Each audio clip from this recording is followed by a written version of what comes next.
Le Burkina Faso s'achemine vers la relecture de son code minier.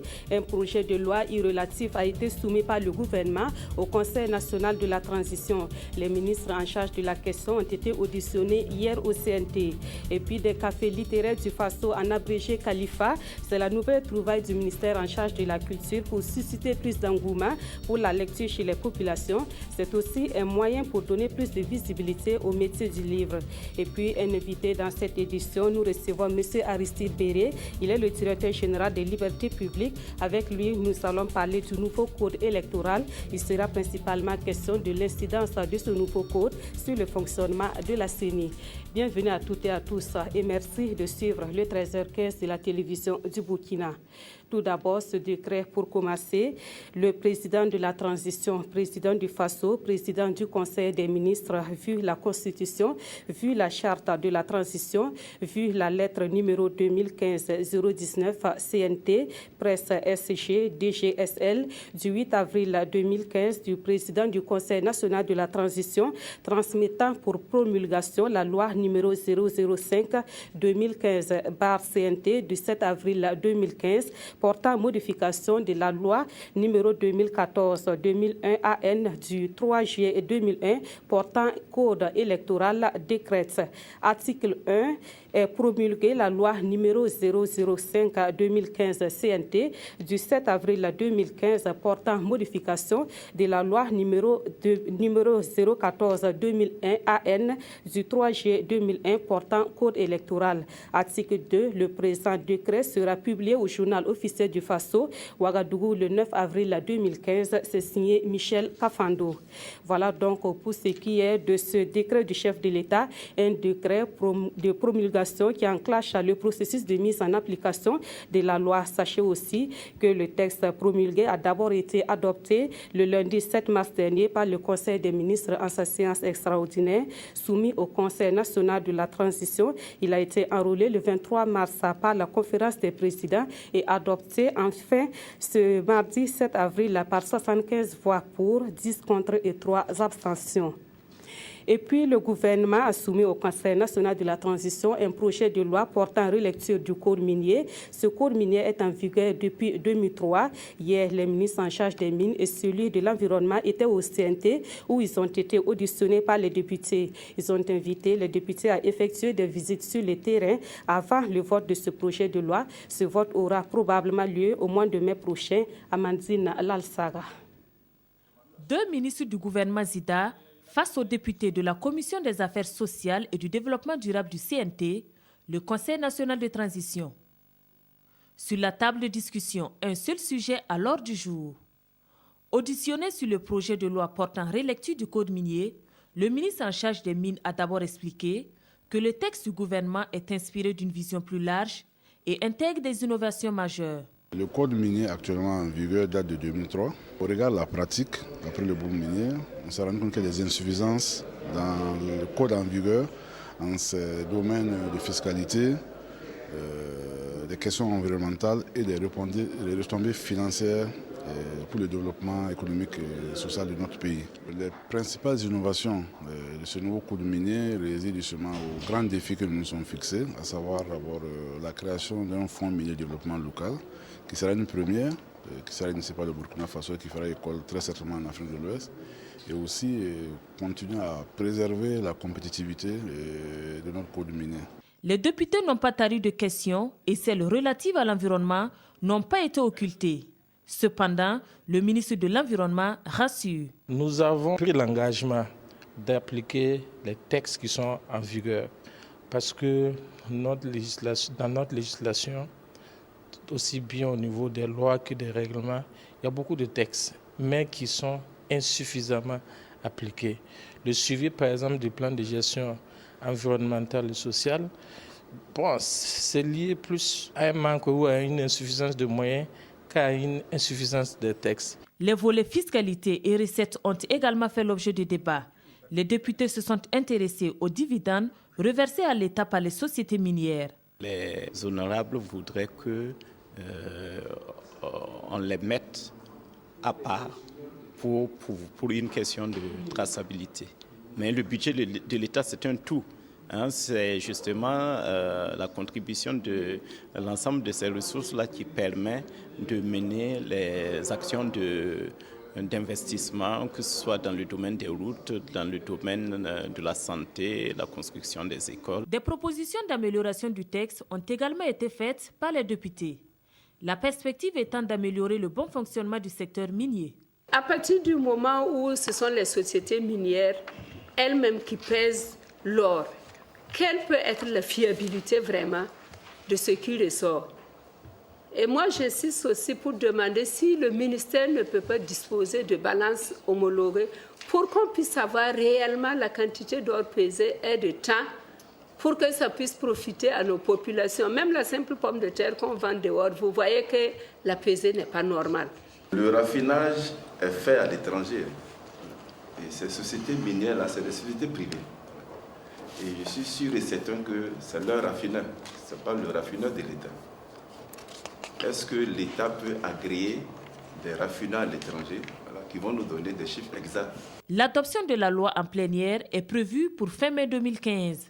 Avant cette date, les députés sont invités à effectuer des sorties de terrain pour cerner au mieux les enjeux de la relecture du Code minier pour le Burkina Faso. Dans la région des Hauts-Bassins, un projet a vu le jour pour la prise en compte des populations dans le processus électoral. Dans le cadre de ce projet, des séances de sensibilisation et de formation seront organisées au profit des populations sur la citoyenneté et la démocratie. À travers ce projet, on s'attend à une adhésion massive de la population au processus électoral au Burkina Faso. Le projet en question a été lancé le 7 avril dernier. Le reportage de Ahadi Sandamba. Face à la faible implication des populations, notamment les jeunes et les femmes, dans le processus électoral constaté en 2010 et en 2012, la délégation spéciale des Hauts-Bassins se donne pour mission de redresser la pente.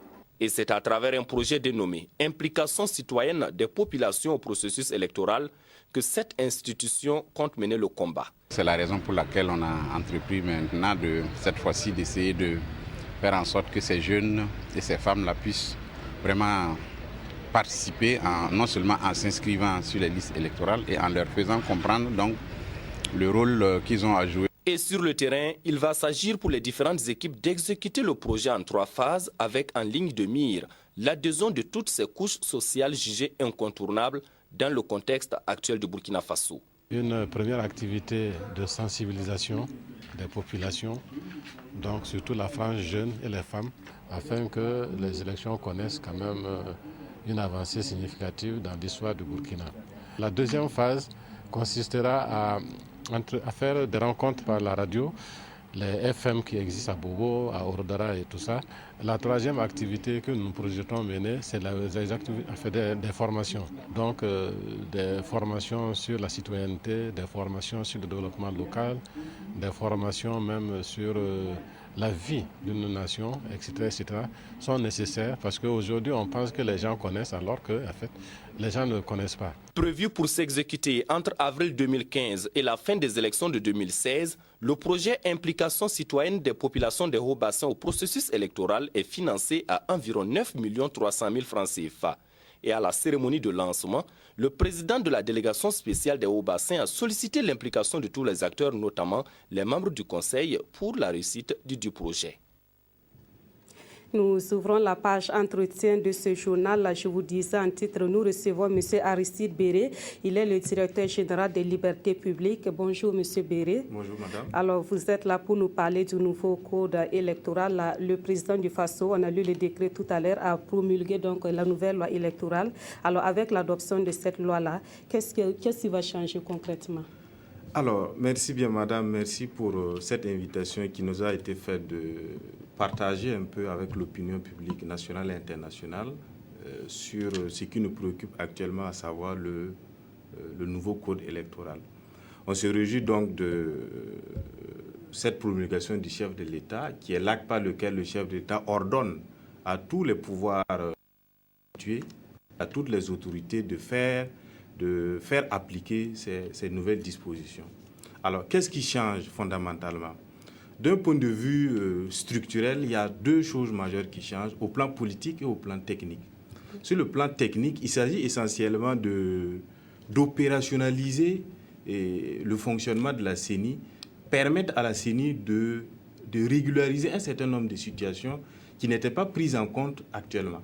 Il en est ainsi, par exemple, du vote de Burkinabé de l'étranger, dont l'organisation au niveau des ambassades n'était pas prise en compte. Il s'agit notamment des commissions d'ambassade et des commissions de consulat qui ont été, au cours de cette révision, mis en place dans le code électoral. Il y avait également la question relative au report de ce vote, comme vous le savez déjà. C'est vrai, la CENI ne doit pas attendre 2020 avant de commencer. C'est pourquoi on a mis en place dans la loi les nouvelles structurations de la CENI à l'étranger, mais aussi prévoir les dispositions qui reportent ce vote-là pour 2020. Il y a aussi la codification du centre de compilation des résultats qui a été expérimenté par la CENI en 2012 et qui a produit des résultats satisfaisants. Il fallait donc légaliser un certain nombre de situations pour permettre à la Commission électorale nationale indépendante d'être véritablement fonctionnelle sur le terrain. Il y a aussi un autre aspect lié à la suspension des parrainages. Parce que vous savez, aux élections présidentielles, un certain nombre de parrainages étaient exigés pour les candidats et il fallait donc, en raison de l'absence des conseils municipaux et des conseils municipaux et régionaux, différer l'application de cette disposition pour ce qui concerne les élections à venir. D'accord. Là, il s'agit donc de l'incidence technique sur le fonctionnement de la CENI. Exactement. D'accord. Alors, je voudrais qu'on revienne sur la question des candidatures indépendantes. Oui. De façon concrète, comment cela va se passer? Il y a déjà des voix qui se lèvent pour dire que techniquement, cela n'est pas réalisable. Dites-nous à quoi va ressembler un bulletin unique avec les candidatures indépendantes. Il faut d'abord préciser que la question des candidatures indépendantes a toujours constitué une préoccupation de l'ensemble de la classe politique, particulièrement les organisations de la société civile. Et un certain nombre d'organisations qui ont toujours estimé qu'il y avait un monopole de fait qui était attribué aux partis politiques dans la scène politique, alors que la Constitution prévoit que tous les Burkinabés peuvent participer justement à la compétition électorale. Et donc, il s'agit donc de satisfaire justement à cette exigence-là, à ces différentes revendications, en prévoyant l'élection, en prévoyant les candidatures indépendantes pour les élections législatives et pour les élections municipales. Vous savez, il était un peu incongru que la candidature indépendante soit reconnue au niveau des élections présidentielles, alors que ce n'était pas le cas au niveau des élections législatives et municipales, qui sont les élections de base. Donc, l'élection reine voyait la possibilité de candidature indépendante, alors que les élections de base n'étaient pas possibles d'enregistrer des candidatures indépendantes. Alors, concrètement, comment ça va se passer? Cela est parfaitement faisable. Nous avons affaire à des scrutins de liste. Alors, sur une liste, par exemple, d'une province de 2 régions, s'il y a 2 groupes d'indépendants, ils choisiront un emblème, un logo, une couleur qui va figurer aux côtés des emblèmes et des couleurs des partis politiques. Donc, sur le plan technique, cela est parfaitement faisable. D'accord. Il y a aussi l'inéligibilité de ceux qui ont soutenu ouvertement la modification de l'article 37. En termes clairs, aujourd'hui, qui est concerné? Une cause d'inéligibilité est par essence objective.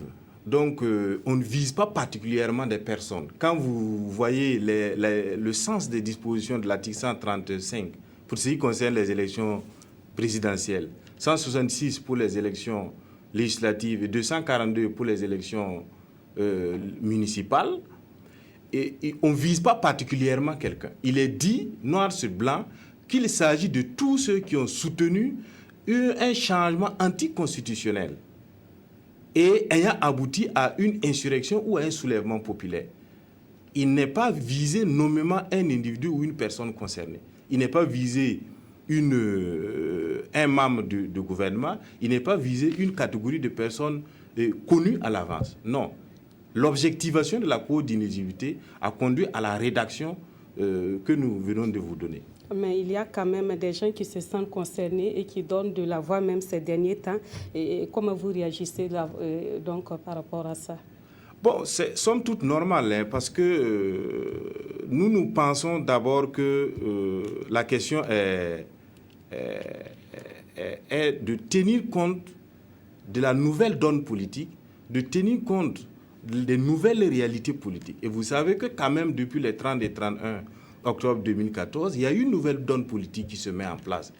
Et il y a des aspirations profondes de l'ensemble de la population et l'ensemble de toutes les populations qui sont sorties massivement pour contester le régime dessus. Il fallait donc prendre en compte cette réalité et la traduire sur le plan juridique, sur le plan légal.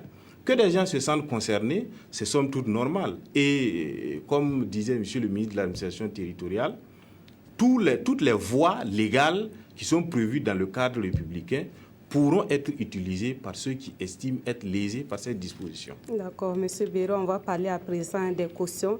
Alors, le montant de la caution pour la présidentielle est passé de 10 à 25 millions de francs CFA et de 1 000 à 5 000 francs pour les autres scrutins.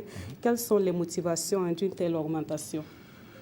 Vous conviendrez avec moi que pendant longtemps, on a parlé de candidats accompagnateurs, de candidats lenga et tout ce que vous voulez, parce que justement, il n'y avait pas de conditions assez objectives, mais contraignantes, permettant quand même de donner au processus électoral, notamment pour ce qui concerne les présidentielles, un sens et une portée réelle. C'est pourquoi nous avons pensé quand même qu'il fallait augmenter la caution pour éviter des candidatures fantaisistes ou des candidatures de nature intéressés, qui ne sont pas mus par le bonheur de la population ou par les solutions à rechercher aux problèmes politiques, économiques et sociaux que nous connaissons, mais plutôt mus par des intérêts, j'allais dire, personnels et égoïstes. Il fallait donc objectiver cela, renforcer la caution, de sorte à ce que celui qui veut se présenter réfléchisse quand même à 2 fois avant de se jeter à la course à la présidentielle. D'accord. Il y a également l'interdiction des gadgets. Pourquoi une telle mesure et est-ce qu'il y a un plafonnement concernant les dépenses de campagne? Pour la dernière question, le plafonnement des dépenses de campagne, vous vous souviendrez que la question du financement public des partis politiques, si vous voulez, des opérations électorales, a fait l'objet de dispositions légales spéciales.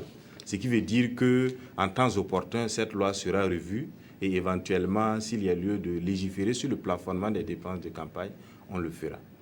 Mais pour ce qui concerne les gadgets, il faut noter que c'est une avancée très importante pour notre démocratie. Vous savez très bien que ça a entraîné les gadgets, les porte-clés, tout ce que vous voyez au cours des campagnes électorales était plutôt vu comme étant de la corruption électorale. Le citoyen ne se déterminant pas par rapport au programme politique soumis par les différents candidats, mais par rapport au pain ou au t-shirt reçu. Il fallait donc créer une condition d'égalité pour l'ensemble des candidats qui sont nantis ou moins nantis, c'est-à-dire ceux qui sont capables de faire des gadgets ou qui n'en sont pas capables, et aussi de permettre aux citoyens de se déterminer en toute âme et en toute conscience en fonction justement du programme politique soumis. D'accord. Merci beaucoup, M. Aristide Béré. Je rappelle que vous êtes le directeur des libertés publiques. Vous êtes venu nous parler une fois de plus du nouveau code électoral et surtout son incidence sur le fonctionnement de la CENI. Suite de ce journal, quel peut être le rôle de l'agriculture familiale dans le développement du Burkina Faso? C'est autour de cette question que se tient le conseil d'administration du ministère en charge de l'agriculture. Ce CASEM qui va durer 2 jours est aussi une occasion pour dresser le bilan des activités de ce ministère et décliner les perspectives pour l'année en cours. Sur l'ouverture de ce CASEM, le reportage de Amandine Lalsaga. Au ministère de l'Agriculture, des ressources hydrauliques, de l'assainissement et de la sécurité alimentaire, l'heure est au bilan des activités menées courant 2014. Certes, des acquis ont été engrangés, cependant, des défis restent à relever. Dans le domaine de l'eau, des questions liées par exemple à l'accès à l'eau potable. À l'accès à l'eau potable en milieu urbain principalement parce que les conditions de coupure d'eau que nous vivons actuellement, c'est comment faire en sorte que nous puissions atteindre les cibles que nous sommes fixées en matière d'accès à l'eau potable, je l'ai dit, en milieu urbain, mais également en milieu rural. Il en est de même de l'accès aux techniques d'assainissement. Ça également, nous avons encore de nombreux défis à relever parce qu'à ce niveau-là, que ce soit en milieu urbain ou même en milieu rural, nous avons encore beaucoup d'efforts à faire. Le rôle de l'agriculture familiale dans le développement du Burkina Faso est aussi un défi pour ces agents du département en charge de l'agriculture. Nous avons tenu compte du fait que c'est cette agriculture qui nourrit les Burkinabés. C'est cette agriculture familiale qui est pratiquée par près de 90% de la population vivant en milieu rural. C'est elle qui nourrit le Burkina. Donc nous avons intérêt à regarder comment nous pouvons améliorer ces performances pour assurer notre sécurité alimentaire et nutritionnelle. Mais également pour voir pourquoi est-ce que, malgré les efforts que le gouvernement fait avec ses partenaires techniques, avec les agents de mon département, pourquoi est-ce que nous n'arrivons pas à faire en sorte que les exploitants familiaux puissent vivre décemment de leurs pratiques, de leur activité. Les recommandations issues de cette rencontre devraient permettre au département de François Lompo d'atteindre ses objectifs, dont le principal est la sécurité alimentaire. La conférence internationale sur la chaîne de valeur riz s'est achevée hier jeudi à Ouagadougou. Après la cérémonie de clôture, les organisateurs de cette conférence ont animé une conférence de presse. Ils ont présenté aux hommes de médias les conclusions des travaux de la rencontre de Ouagadougou. À retenir au nombre de ces conclusions, la recommandation faite pour une politique agricole régionale du riz. Eleonore Ouedraogo Yerbanga. Les producteurs de riz sont formels. Les acteurs doivent s'organiser et disposer d'une bonne politique agricole. Les autorités doivent prendre conscience de la capacité des producteurs africains et accroître les investissements pour soutenir le développement des chaînes de valeur. La conférence internationale sur la chaîne de valeur riz en Afrique de l'Ouest s'est achevée avec des recommandations fermes à l'endroit des producteurs eux-mêmes, mais aussi des gouvernements et des partenaires. Comment les États peuvent aider par des soutiens, par des subventions, des appuis, pour que la semence, non seulement du point de vue quantité, soit augmentée, mais aussi du point de vue prix, soit accessible. Sur une filière risicole, il y a des producteurs essentiellement, des transformateurs et des commerçants. Bien sûr, des consommateurs. Comment ces acteurs-là pouvaient être organisés, se concerter, discuter pour que chaque acteur gagne, pour que la production soit augmentée. Et enfin, la contractualisation, c'est-à-dire pousser à la professionnalisation pour que les acteurs puissent signer des contrats et véritablement booster donc la production. Quant à la disponibilité et à l'amélioration de la qualité du riz national, pour barrer la route à l'importation, les producteurs recommandent une concertation avec les organisations paysannes pour une prise en compte de leurs besoins dans les différents financements. Toute la zone de CEDEAO arrive uniquement à produire 60% de sa consommation et les 40% sont importés sur le marché international. Ce qui n'est pas normal, en sachant très bien que nous avons les hommes, nous avons le potentiel terre et nous avons l'eau. C'est la problématique qui se pose aujourd'hui. Si nous devons engager des milliards de devises pour aller importer du riz, et ce riz-là, quelle est sa valeur nutritive? Et pour le président du conseil d'administration du ROPA, le riz national ou local est d'une qualité indéniable et il faut que les gouvernements travaillent à subventionner les producteurs nationaux pour un riz local plus compétitif et disponible. On ouvre à présent la page culture de cette édition. Le festival dénommé Rencontre Sobaté a débuté hier à Ouagadougou. Ce festival est à sa 6e édition et il est organisé par l'Association des documentaristes du Burkina Faso. 3 jours durant, ce festival donnera à voir plusieurs films documentaires africains, Irène Wango et Maxime Zongo. Pour la cérémonie d'ouverture, c'est le film documentaire Koukan, Kouroukia, les médiatrices de El Hadji Sani Magor qui a donné le ton.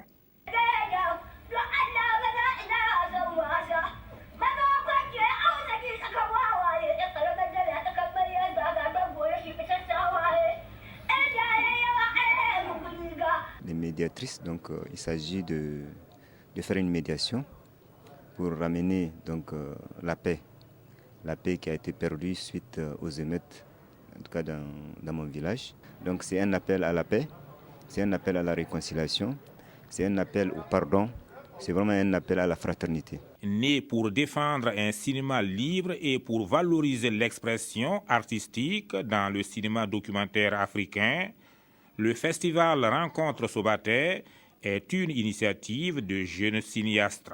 Nous organisons ce festival dans le souci de promouvoir le cinéma africain. Depuis longtemps, l'Afrique a toujours été filmée, vue par les autoréalisateurs et producteurs. Et nous avons décidé en tant que jeunes, voilà, d'autres ont fait des écoles de cinéma, d'autres ne l'ont pas fait, mais avec le souci de montrer aussi que l'Afrique peut se filmer, voilà, et aller aussi vers d'autres horizons. Cinéma documentaire et mémoire collective est le thème de ce festival. Au programme, des projections documentaires suivies de débats, des formations sur le scénario et les films documentaires. Les activités de ce festival prendront fin ce samedi 11 avril. Le ministère de la Culture et du Tourisme veut donner plus de visibilité aux travaux des écrivains burkinabés et africains. Un projet sera exécuté dans ce sens. Il s'agit du projet intitulé « Les cafés littéraires du Faso » en abrégé Khalifa. Ce cadre de promotion des métiers du livre devrait aussi susciter plus d'engouement pour la lecture. Les Khalifas ont été lancés hier à Ouagadougou. Le reportage de Kadi Sanogo. Les cafés littéraires du Faso Khalifa sont une nouvelle tribune d'expression pour les acteurs du livre. Cadre de promotion des métiers du livre, les Khalifas ont pour objectif de faire découvrir les écrivains burkinabés et africains, de contribuer à la diffusion de la pensée des créateurs burkinabés et africains, d'inciter à la lecture, c'est-à-dire à la consommation des produits du secteur.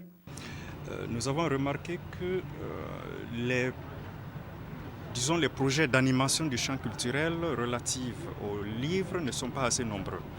Donc nous voulons accompagner les initiatives qui sont déjà faites par la presse littéraire, que ce soit au niveau de la télévision, au niveau des radios, mais nous pensons que ce projet va encore accompagner davantage, n'est-ce pas, ces émissions, afin que le public soit de plus en plus sensibilisé sur les questions du livre. Pour le ministre en charge de la culture et du tourisme, les cafés littéraires du Faso revêtent une grande importance. Nous allons régulièrement organiser des rencontres pour que, enfin, ce secteur, cette filière, n'est-ce pas, du livre, puisse avoir une visibilité. Donc c'est un cadre pour permettre vraiment à cette filière de pouvoir s'exprimer.